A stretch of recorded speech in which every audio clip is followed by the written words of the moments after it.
যিজনৰ ভাগ্যত বহুত বেছি ধন সম্পত্তি থাকে সেইজনেই এই 9টা সংকেত লাভ কৰে।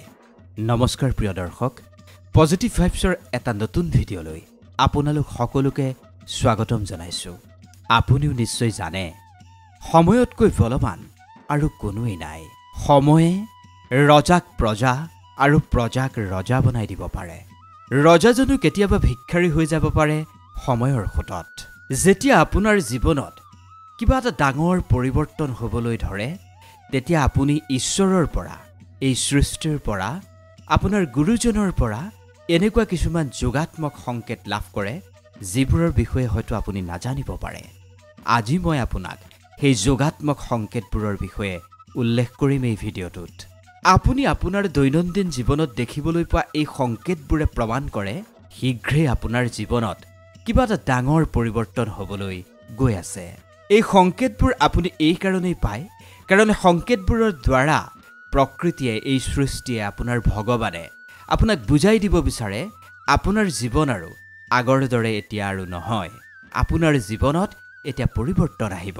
সেইবাবে আজি মই এনেকুৱা কেইটামান সংকেত লৈ আহিম, যিকেইটা সংকেত যদি আপুনিও পাই আছে তেন্তে বুজিব আপোনাৰ কপাল ফুলিবলৈ গৈ আছে বা আপোনাৰ জীৱনত সাংঘাতিক কিবা এটাৰ পৰিৱৰ্তন হ'বলৈ গৈ আছে।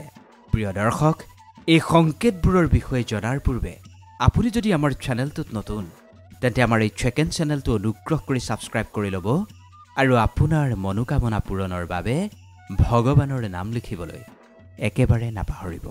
যদি আপুনি এনেবোৰ সংকেত লাভ কৰিছে তেন্তে ধৈৰ্য ধৰি কিছু সময় ৰৈ দিব।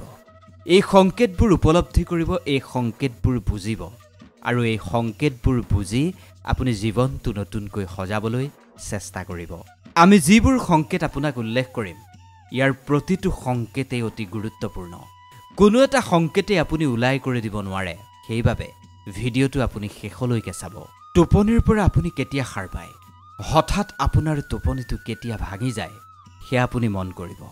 যদি আপোনাৰ টোপনিটো ব্ৰহ্ম মুহূৰ্তৰ সময়ত ভাগি যায়, অৰ্থাৎ নিজে নিজে আপোনাৰ টোপনিটো ভাগি যায়, ব্ৰহ্ম মুহূৰ্ত মানে বুজিছে নহয়, কাহিলি পুৱা 3 বজাৰ পৰা 5 বজাৰ সময়ৰ ভিতৰত আপোনাৰ টোপনিটো যদি নিজে নিজেই ভাগিবলৈ ধৰে তেন্তে বুজিব এয়া আপোনাৰ বাবে সৃষ্টিৰ এক যোগাত্মক সংকেত। এনেকুৱা বহু মানুহ আছে যিটো সময়ত আপুনি উঠে, ধৰি লওক সেই সময়ৰ পূৰ্বেই আপোনাৰ টোপনি ভাগি যায়, নিজে নিজেই ভাগি যায়, কোনো কাৰণ নাথাকে তাৰ আঁৰত। এনেকুৱা হ'লে আপুনি কিছু সাৱধান হোৱাৰ দৰকাৰ। যদি আপুনি দেখিছে আপোনাৰ টোপনি কাহিলি পুৱা 3 পৰা 5 বজাৰ ভিতৰত নিজে নিজেই ভাগিবলৈ ধৰিছে তেন্তে বুজিব আপোনাৰ জীৱনত ডাঙৰ এক যোগাত্মক পৰিৱৰ্তন আহিবলৈ ধৰিছে। অৰ্থাৎ আপুনি বুজি ল'ব জীৱনৰ যি সঠিক পথ, জীৱনৰ যি শুদ্ধ মাৰ্গ সেয়া আপুনি পাবলৈ গৈ আছে। যদি ব্ৰহ্ম মুহূৰ্তত আপোনাৰ টোপনি নিজে নিজে ভাগি গৈছে তেন্তে আপুনি বুজি ল'ব আপোনাৰ জীৱনত কিবা এটা ভাল হ'বলৈ গৈ আছে। মনত ৰাখিব, সকলো সংকেতৰ ভিতৰত এই সংকেতটোৱেই অদ্ভুত সংকেত। যিজন ব্যক্তিৰে ব্ৰহ্ম মুহূৰ্তত টোপনি ভাগে সেইজন ব্যক্তিৰেই জীৱনত এক যোগাত্মক ইতিবাচক পৰিৱৰ্তন হয়। গতিকে আপুনিও লক্ষ্য কৰিব, কাহিলি পুৱা 3 পৰা 5 বজাৰ ভিতৰত যদি আপোনাৰ টোপনি নিজে নিজে ভাঙি যায় তেন্তে আপুনি বুজি ল'ব আপোনাৰ জীৱনতো যোগাত্মক পৰিৱৰ্তন হ'বলৈ গৈ আছে। ইয়াৰ পিছৰ সংকেতটো আপোনাৰ ব্যৱহাৰৰ সৈতে জড়িত। কেতিয়াবা এনেকুৱা আপোনাৰ লগত হৈছে নেকি? কোনো কাৰণ নোহোৱাকৈ আপোনাৰ মনটো ফূৰ্তি লাগি থাকে, আপুনি সুখী যেন অনুভৱ হয়, এনেকুৱা আপোনাৰ লগত হৈ আছে নেকি? যদি কোনো কাৰণ নোহোৱাকৈ আপোনাৰ মনটো প্ৰসন্ন হৈ আছে তেন্তে আপুনি বুজি ল'ব ভগৱানে আপোনাক কিবা এটা ভাল সংকেত দি আছে। যেনেকৈ আপুনি কোনো কাৰণ নোহোৱাকৈ সুখ যেন অনুভৱ কৰিছে, শান্তি যেন অনুভৱ কৰিছে, আপুনি বুজি ল'ব ভগৱানেও আপোনাক কিবা প্ৰকাৰে সেই সুখ আৰু শান্তি দিবলৈ গৈ আছে। যিমানবোৰ দুখ আপুনি জীৱনত এই মুহূৰ্তলৈকে দেখিলে সেই সকলোবোৰ দুখ কষ্ট আপোনাৰ শেষ হৈ জীৱনটোৰ কিবা এটা পৰিৱৰ্তন হ'বলৈ গৈ আছে, তাৰেই সংকেত এয়া। ইয়াৰ পিছৰ যিটো সংকেত, এই সংকেত যদি আপুনি লাভ কৰিছে তেন্তে আপুনি বুজি ল'ব আপোনাৰ ঘৰত ধন সম্পত্তি ভৰিবলৈ গৈ আছে। কাৰণ এই সংকেত আধ্যাত্মিকতাৰ সৈতে জড়িত। এই সংকেতটো অতি অদ্ভুত। এই সংকেত যিয়েই লাভ কৰিছে সেইজনেই কিন্তু নিশ্চিতভাৱে ধনী হৈছে। যদি আপোনাৰ ঘৰলৈ প্ৰতিদিনে গোমাতা আহিছে আৰু ভোজন কৰিব বিচাৰিছে আপোনাৰ ঘৰত, তেন্তে এয়া অত্যন্ত শুভ সংকেত। যদি আপোনাৰ ঘৰত পশুপক্ষীয়ে বাস কৰিবলৈ ধৰিছে, তেন্তে সেয়াও আপোনাৰ বাবে অতি ভাল সংকেত। যদি আপোনাৰ ঘৰত বা ঘৰৰ চৌহদত পশুপক্ষীৰ আগমন দিনক দিনে বাঢ়িবলৈ ধৰিছে, তেন্তে তেতিয়াও বুজি ল'ব এয়াও আপোনাৰ বাবে অত্যন্ত ভাল সংকেত। প্ৰকৃতিয়ে আপোনাক বুজাই দিব বিচাৰিছে আপোনাৰ ঘৰলৈ মা লক্ষ্মীৰ আগমন হ'বলৈ ধৰিছে। আপোনাৰ ঘৰত মা লক্ষ্মীয়ে স্থায়ীভাৱে বাস কৰিবলৈ ধৰিছে, যাৰ বাবে আপোনাৰ ঘৰলৈ এনেদৰে পশুপক্ষীৰ আগমন হৈছে। ইয়াৰ পিছৰ যিটো সংকেত, এয়া অত্যন্ত ভাগ্যশালীজনেহে লাভ কৰে। কোৱা হয় শিশুৰ গাত হেনো ভগৱান থাকে। সকলো শিশুৰ অন্তৰতেই হৃদয়তেই ভগৱান বিৰাজমান হৈ থাকে বুলি কোৱা হয়।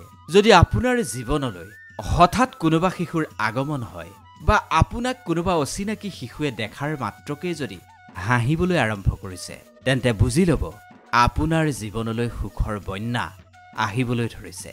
এয়া এনেকুৱা এক সুখ যি আপোনাৰ জীৱন একেবাৰে সলাই দিব পাৰে। কাৰণ সদায় শিশুৰ গাত ভগৱানৰ বাস হয়, পৰমেশ্বৰে শিশুৰ গাত বাস কৰে বুলি কোৱা হয়। যদি কোনো কাৰণ নোহোৱাকৈ হঠাৎ আপুনি কোনোবা শিশুৰ দৰ্শন পাইছে বা কোনোবা শিশু আপুনি লাভ কৰিছে বা সেই শিশুৱে আপোনালৈ চাই হাঁহিবলৈ আৰম্ভ কৰিছে, তেন্তে বুজিব পৰমাত্মা আপোনাৰ প্ৰতি খুবেই সন্তুষ্ট। ইয়াৰ পিছৰ সংকেতটো আধ্যাত্মিকতাৰ সৈতে জড়িত এক অদ্ভুত সংকেত। যিজনেই এই সংকেত লাভ কৰে, তেওঁৰ কপাল সাংঘাতিক ধৰণে ফুলিবলৈ ধৰে, ভাগ্যৰ বৃহৎ এক পৰিৱৰ্তন হ'বলৈ ধৰে।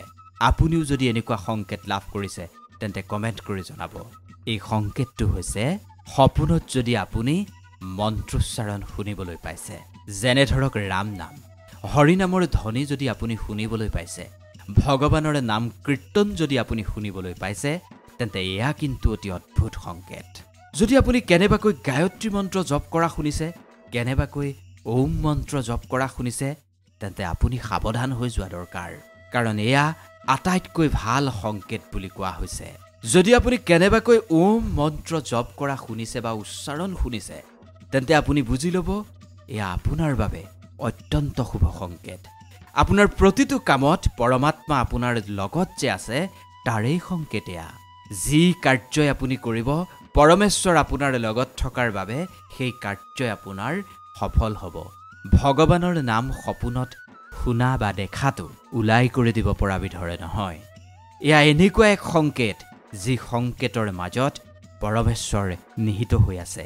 অৰ্থাৎ আপুনিও যদি এনেকুৱা সংকেত লাভ কৰিছে, তেন্তে আপুনি অত্যন্ত ভাগ্যৱান। এই 5টা সংকেতৰ যিকোনো এটা সংকেত যদি আপুনি লাভ কৰিছে, তেন্তে কমেণ্ট কৰি আমাক জনাবলৈ একেবাৰে নাপাহৰিব। ভিডিঅ'টো যদি ভাল লাগিল, অনুগ্ৰহ কৰি লাইক কৰি দিব, কমেণ্ট কৰিব, চেনেলটো ছাবস্ক্ৰাইব কৰিব আৰু এনেকুৱা ধৰণৰ ভিডিঅ' আপুনি যিমান পাৰে আপোন পৰিয়াল স্বজনৰ মাজত বিলাই দিবলৈ চেষ্টা কৰিব, অৰ্থাৎ শ্বেয়াৰ কৰিব। তাতো কিন্তু যথেষ্ট পুণ্য আছে, কাৰণ এয়া একো একোটা ঈশ্বৰৰ সংকেত। ধন্যবাদ।